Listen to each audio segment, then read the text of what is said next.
Please share this. You told me this recently and it blew my mind. A dreamer with a gift of dreams from the Lord, and he had a dream, I forgot his name, who would get dreams from God, giving him the phone number to Air Force One and preventing something that could have happened. This is a story that I heard about. A friend of mine tells this story, and it's about the prophet named Paul Cain.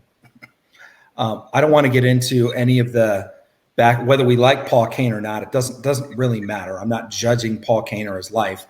I'm saying this is the story that I've heard. I haven't personally verified this story, but the story that I heard is, now Paul Cain had access to the White House as a prophetic voice, particularly during the Clinton years.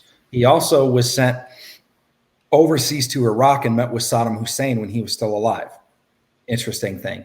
I was part of putting together I was a co-producer on a documentary called Christ in You, the Voice, where we talk about hearing the voice of God. And we have interviews with Paul Cain, and some of this information is in that movie. That's why I know firsthand, not firsthand because I didn't hear it from Paul, but the people that were in the project with me did.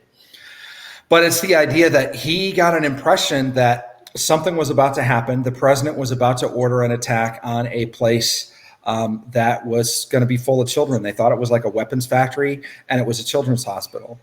And so he called the White House, and the White House knew who he was and said, I need to speak to the president. They said, he's not here. And they said, where is he? And they said, we can't tell you that. So God says, dial this 10-digit number. And he gives him a phone number, and he dials the number, and they pick up the phone. And the first thing they say is, where did you get this number? And he said, listen, I'm Paul Cain. I have access to the president. You guys are deciding right now that you're about to bomb this place in this country. Don't do it. It's not what you think it is. And they're like, this number changes every couple of days. Like, nobody has this number. He's like, God gave me this number. I have a message from God for the president. Well, so the story goes that I'm told that the president stopped the attack, called President back. Clinton. I think it was Clinton. Stopped the attack, called back the jets.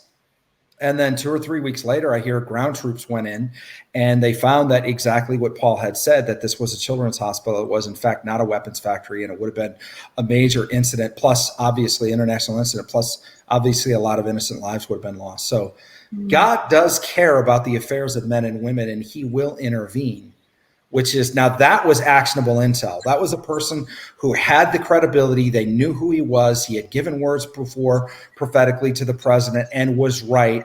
And then God gave him a piece of intel. And the biggest piece of intel, of course, was the number to Air Force One.